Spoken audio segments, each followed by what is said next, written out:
বাংলাদেশে সফলভাবে নির্বাচন আয়োজনের জন্য দেশটির জনগণকে অভিনন্দন জানিয়েছে যুক্তরাষ্ট্র। একই সঙ্গে ঐতিহাসিক বিজয়ের জন্য বিএনপি এবং তারেক রহমানকে শুভেচ্ছা জানিয়ে দুই দেশের সমৃদ্ধি ও নিরাপত্তার অভিন্ন লক্ষ্য বাস্তবায়নে একসঙ্গে কাজ করার আগ্রহ প্রকাশ করেছে দেশটি।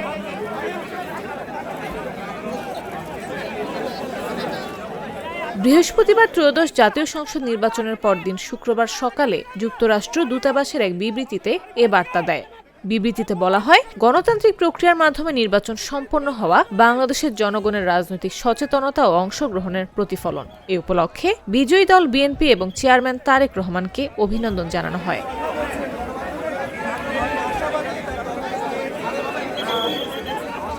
যুক্তরাষ্ট্রের পক্ষ থেকে আরও বলা হয়, বাংলাদেশ ও যুক্তরাষ্ট্রের মধ্যে বিদ্যমান অংশীদারত্ব ভবিষ্যতে আরও জোরদার হবে বলে তারা আশাবাদী।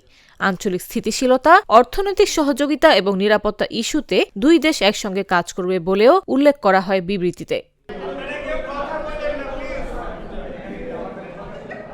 12 ফেব্রুয়ারি অনুষ্ঠিত হল ত্রয়োদশ জাতীয় সংসদ নির্বাচন ও গণভোট। এবারে নির্বাচনে তারেক রহমানের দল বিএনপি সংখ্যাগরিষ্ঠতা লাভ করে সরকার গঠনের পথে। 17 বছর লন্ডনে নির্বাসিত জীবন কাটিয়ে সম্প্রতি দেশে ফেরেন তারেক রহমান। আসার 6 দিনের মাথায় তার মা ও সাবেক প্রধানমন্ত্রী বেগম খালেদা জিয়া মারা যান।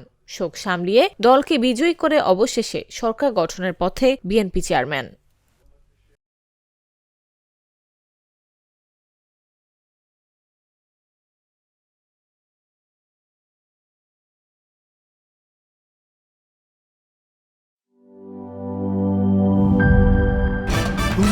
ভয় পাস না, এটা কসমিক ডোর। শব্দের আরেক নাম কসমিক ডোর। এর ওয়াল থিকনেস ও রিপ থিকনেস বেশি থাকায় এটাকে 50 বছরেরও বেশি। কসমিক ডোর, নিশ্চিন্তে 50 বছর।